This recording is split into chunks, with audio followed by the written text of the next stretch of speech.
Welcome to Let Me Fix This. Enjoy the video. You'll start with the essentials and move immediately into action. Make sure your iPhone 13 runs a modern iOS and you have a live photo ready. This is the content that animates.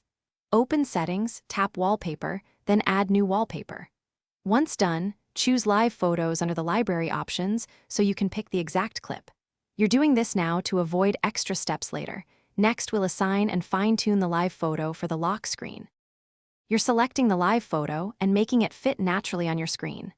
Tap the live photo to preview, then pinch or drag to reposition and ensure key action sits within view. Make sure live photo animation is active, and enable or disable perspective zoom depending on whether you want parallax movement. Once you've set the composition, pick a clear still frame for when the phone is inactive. These details matter because they control how smooth and natural the wallpaper will feel.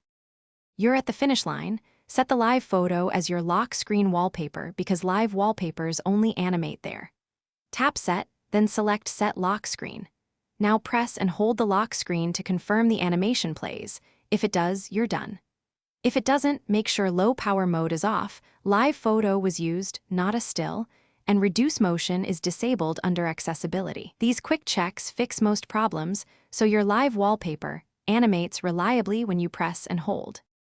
Thanks for watching. If you found this helpful, don't forget to like and subscribe.